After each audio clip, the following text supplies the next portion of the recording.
The Tao of Self-Confidence, Episode 241. Welcome to the Tao of Self-Confidence, where I share stories of amazing women who have discovered their inner journey to self-confidence. Visit our website at thetaoofselfconfidence.com. Your inner journey to self-confidence awaits. Well, hello friend. Welcome to the Tao of Self-Confidence, where I share stories of amazing women who have discovered their inner journey to self-confidence.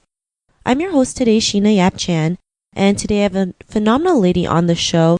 She is an actress, a writer, and a performance maker, and I'm just excited to have her on and share her story with us. So without further ado, I'm going to introduce you to Vera Chok. Vera, how are you today? Maybe you can fill in a little bit more about yourself to our listeners. Hi, I'm really good and thanks for having me on the show. I'm really honored. Thank you. Where do I start? I'm primarily an actress. Writing has developed over the last few years, and I also make performances which kind of straddle live art and performance art and little films as well. I came to acting quite late, so I've only been acting 9 years. And at the moment, the writing's taking me into interesting avenues. I'm primarily a poet who writes things, and at the moment I'm writing about race and ethnicity in a sort of non-fiction kind of way, and speaking a lot in public about race and language and identity in the UK. So that's what I'm currently busy with. Awesome. Well, thanks for sharing that. And Vera, what's your cultural background? I am 100% ethnically Chinese, but I was born and I grew up in Malaysia, and I lived in Malaysia till I was 17 before moving to England for school. Awesome. Well, thanks for sharing that info. And what would be your favorite self-confidence quote? It's quite a long one, so I'm going to read it out, and then I'll say why I like it. It's something by Ira Glass, and I came across it a few years ago. It says, "Nobody tells this to people who are beginners. I wish someone told me. All of us who do creative work, we get into it because we have good taste. But there is a gap. For the first couple of years, you make stuff. It's just not that good. It's trying to be good. It has potential, but it's not. But your taste, the thing that got you into the game, is still killer. And your taste is why your work disappoints you. A lot of people never get past this phase. They quit. Most people I know who do interesting creative work went through years of this. We know our work doesn't have this special thing that we wanted to have. We all go through this. And if you're just starting out or you are still in this phase, you got to know it's normal. And the most important thing you can do is do a lot of work. Put yourself on a deadline so that every week you'll finish one story. It's only by going through a volume of work that you will close that gap, and your work will be as good as your ambitions. And I took longer to figure out how to do this than anyone I've ever met. It's going to take a while. It's normal to take a while. You've just got to fight your way through." End quote. And the reason I love this quote is, well, I like its length. I like the fact that he takes the time to explain the difficulty of things. I like it that it alludes to the fact that everyone has their own pace and rhythm. And as an artist, a lot of people talk about, I know a lot of people, and myself included, have this fear of starting, a fear of handing things in or making them public. But I discovered this quote. It really emphasized to me that I just need to produce stuff and have no shame. I know the stuff I write isn't perfect, and it doesn't matter. So yeah, that's my favorite quote. I like that quote because it tells us the truth, right? I mean, we all start in the beginning with no clue what we're doing, and sometimes it's going to take time to figure out what it is that comes naturally to us, right? And especially as being Asian women, we're so great at comparing ourselves to other people, comparing our chapter 20 to their chapter 1, not knowing that they've gone through chapter 20. Or the other way around. I think I screwed that up. But nonetheless, we play the compare game so well. We don't know people's story. We just think, oh, they're so good, not knowing that they went through years and years and years of work and going through the hurdles and going through the obstacles. So, I like that you mentioned this, and that, the person who quoted this explained it in a way that we all can understand, and we know that, we just have to go through the work and just, like you said, be shameless and just keep on doing it. So thanks for sharing that. And in your own words, how would you define self-confidence? Self-confidence to me is about having faith in the person you are. I've thought a lot about aspirations and sort of trying to be like someone else or as good as someone else, like we just discussed. And so having faith in the person you are, staying in your own shoes, you know, as you find out more about who you are, you'll realize what your true goals are, and you'll know that not everything is an opportunity. I like the idea of staying in your own shoes and not overstretching and not always wanting to be somewhere else or somebody else.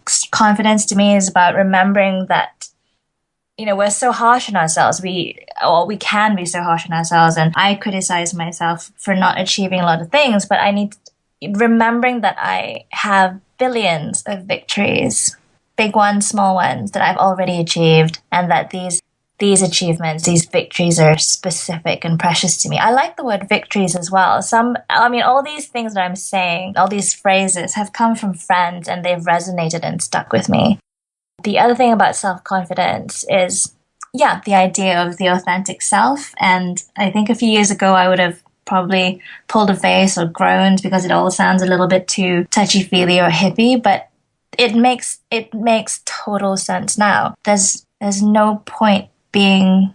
Confidence comes from digging into yourself and knowing yourself. And that's what anchors you no matter where you are or who you're with. I'm still working on it. It's a process. And it's about being the newest version of you and not the best, which is something I used to aspire to. But the purest, most authentic version of yourself.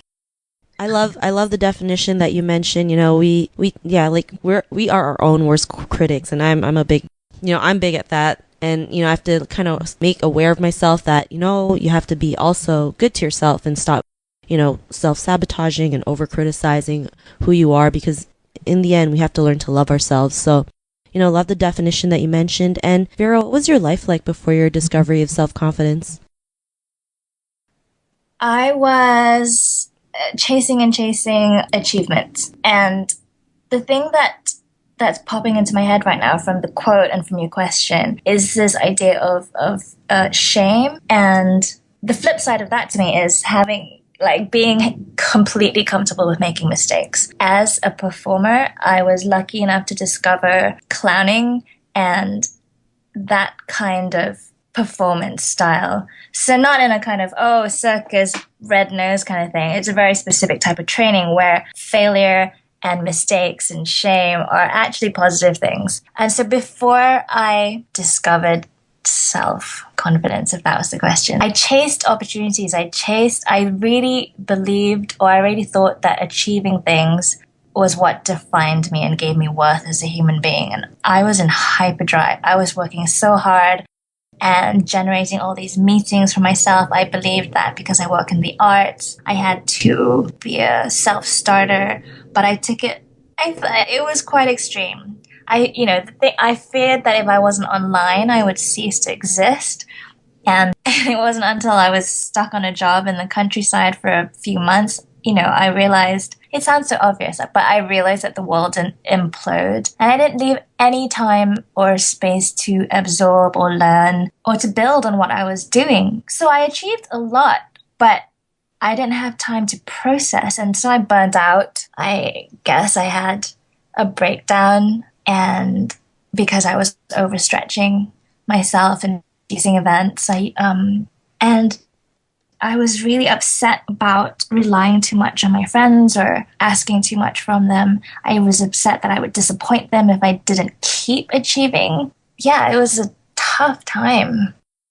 Thank you for sharing that. And I think, the overachieving personality is something that has been programmed into us as kids, whether it's from our parents, especially Asian parents. It's like, if you don't get an A, it's failure, or at school, everything is based on a certain grade, right? Like A, you're smart student. F, you're a dummy, right? And these things kind of screw us over in the end, because it's like, if we don't do this, we are, programmed to do a certain way. And if we don't do that certain way, we fail as a person, not knowing that that's just one way of doing things. It doesn't have to be that way. And there's, many different ways to achieve success or to achieve that confidence. So what was that point in your life when you realized that, you didn't always have to go and, chase opportunities or be the overachiever. What was that aha moment in your life?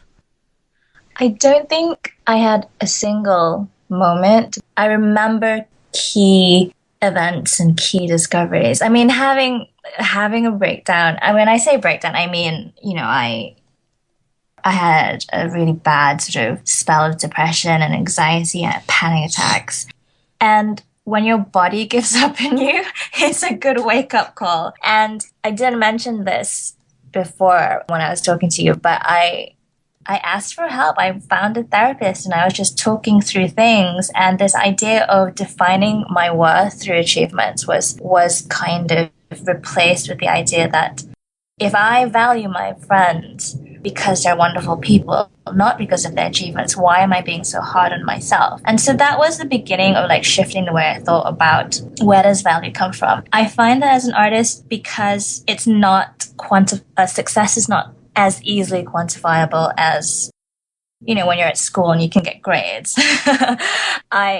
It's been really hard to go, well, what is success for me? So the process of finding out, I do want recognition. I'm not going to sort of pretend that I myself don't want recognition. But, what's been useful is saying, who do I want recognition from? Why do I want people to look to me? And as a person who's produced a lot of events and made a lot of work, it's made me think of my audience. And it comes down to, I want to make a difference to people who are my friends, or I want to make a difference to people who are my friends or people who are not yet my friends. So even if they were strangers, and that sort of defines my audience and defines who I want to affect in life. And that was a key moment. And I find by pursuing these vague ideas that I have myself, it brings me into contact with other people who share this point of view. And they're rare and they're wonderful, but I've had a few teachers who've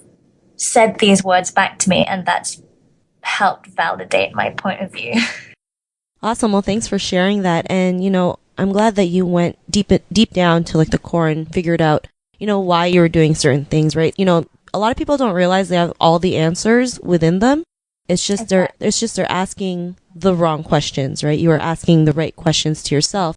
Why were you searching for achievement? What was the main purpose? And, when we all learn to ask the right questions, the universe or whoever you believe in, gives us the answers, right? The answers will appear when we're ready. So, what was your life like after these realizations? I feel that the more I work on myself by giving myself space and time to think, I have a deeper understanding of how I want to live, which makes me happier and more confident, more rooted, grounded in my shoes. But it's a process. Thanks for sharing that, Vera. And, if a woman's listening to your episode, she may be in her own journey to self-confidence. What would be that one tip you would give to her? Oh, God. I don't know whether there's like one tip. I think it's a shame that we have like different. When you asked me that question, I immediately thought, why is advice different for men and women? But it is, because we still don't have gender equality. And so very quickly, I would say, just find out a little bit about the context of the world. So things, institutional bias like sexism, find out the definition of feminism if you're not 100% sure. And I don't mean to sound patronizing, but I myself found out, a few years ago, I would go, I'm not a feminist. It sounds so aggressive. It's such a horrible word. And now it makes complete sense. It's about equality. And the reason why I say look at the big picture is because life can sometimes be really hard and it's not always our fault, See how the land lies and how you can position yourself within that. And by finding out who your allies are and the things that have come before, women who have been really strong and inspirational and in history who have fought your cause, and women who are doing it right now, and men who are allies. And also, if I'm speaking to any Asian women, there's always the thing about racism as well and how that intersects with how we're already treated as females. So I've found it useful to go, okay, why am I finding certain things difficult? Oh, it's because people have this idea of talking down to me because I'm a woman and because I'm Chinese and small and all that kind of thing. So, yeah, so look at the big picture and definitely invest in yourself, have faith in yourself. And the only way to move towards that, I think, is to give yourself the space.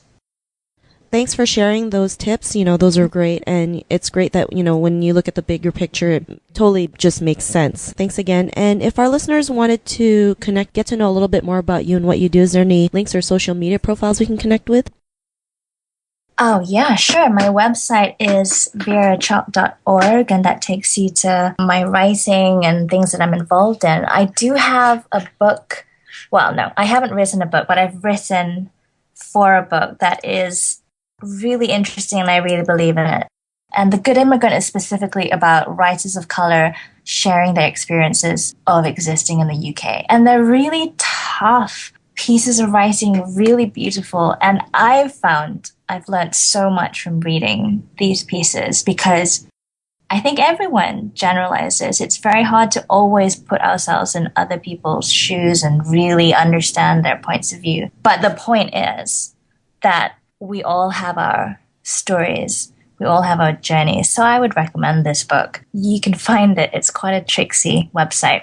unbound.com/books/the-good-immigrant. But I think you'll be typing this out in your website anyway. Yes, we'll have the link over onto our website. So to our listeners, if you want to connect with Vera, you can also head on over to the selfconfidence.com and search for Vera's name. Her show notes will pop up along with everything else we talked about. And I really just want to thank Vera for taking the time to share her story with us. So thank you so much. It's my pleasure. I hope it made sense. It totally did, not to worry. And to our listeners, be on the lookout for another new episode of another amazing woman's journey to self-confidence. And we'll talk to you soon. Bye for now. Thank you for tuning in to another amazing episode of the Tao of Self-Confidence. Get your free self-talk tape for building self-confidence by visiting our website at thetaoofselfconfidence.com. Your inner journey to self-confidence awaits.